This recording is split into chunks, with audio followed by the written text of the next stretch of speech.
Mr. Chairman, and thank you, Director Bromwich, for being here with us. Director, last summer, like much of the country, I was so concerned by the disorganized and inadequate response to the BP oil spill.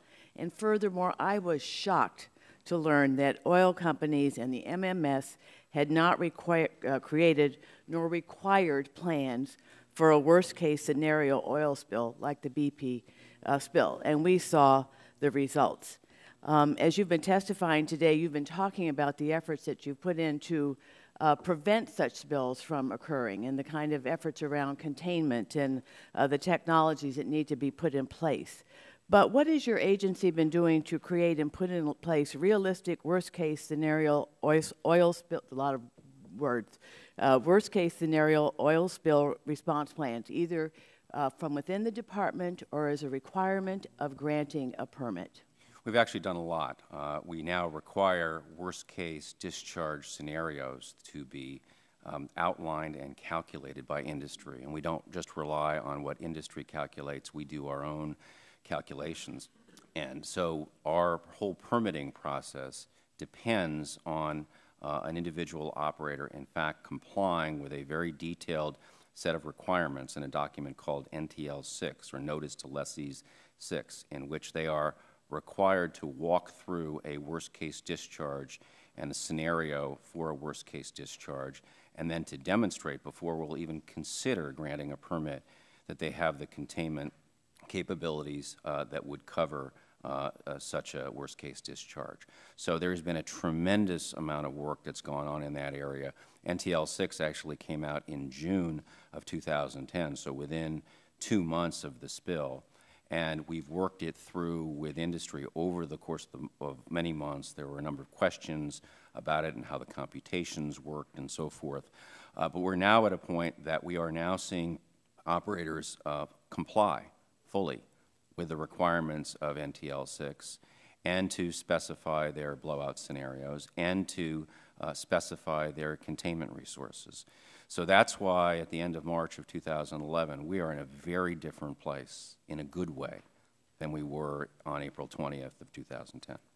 And does this also include, for example, how you would coordinate with the Coast Guard or other entities that might have to deal with the impact on local communities and shorelines and all of that as well? It doesn't directly connect with that. That's a longer-term project, and that relates to how we're going to reconfigure the whole oil spill response program. That's not something we can do by ourselves because of the number of participants involved, namely the Coast Guard. We have initiated an interagency process by which the entire regulatory structure for oil spill response will be reconfigured.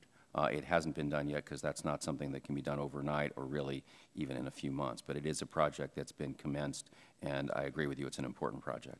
Well, I hope you would bring it to us so that we and the American people can be reassured, because on almost every level, we saw an inadequate planning to put in place to deal with this. And I think as we watched this unfold over many, many months, it was quite dismaying. And I think to have a plan in place that can respond more quickly and more effectively would be reassuring to all of us. I understand, absolutely. But also I wanted to ask that now that the Deepwater moratorium has been lifted, can you give me any examples of drilling companies that have made changes to their drilling procedures or have and just particularly around worst-case scenarios? You said you've made them put in place plans, but can you talk about anything more particular than that? Well, for all of the operators for whom we've granted deepwater permits since February 28th, they've all had to do that kind of work. They've all had to fully comply with NTL 6, the worst-case discharge guidance. They've had to comply with the new safety regulations that we put out in October that require certifications by professional engineers, various stages of the process, both with respect to well casing, with respect to cementing. So you go down the list of the permits that we've granted: Noble Energy, BHP, Billiton, Exxon, Chevron. You go through the list, ATP. They have all complied with not only the requirements of NTL 6, but all of our safety regulations as well. And that's what gives me confidence that it's not just those operators, which obviously represent a significant slug of the industry doing business in the Gulf, but that other operators as well are capable of meeting all of those requirements.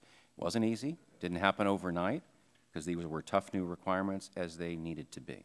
But we're now seeing that operators can comply with them, and I think there will continue to be a surge in new applications that in fact comply with our new regulations. Thank you, and I yield back. I thank the gentlelady. The gentleman from South Carolina, Mr. Duncan. Thank you, Mr. Chairman, and thank you, Director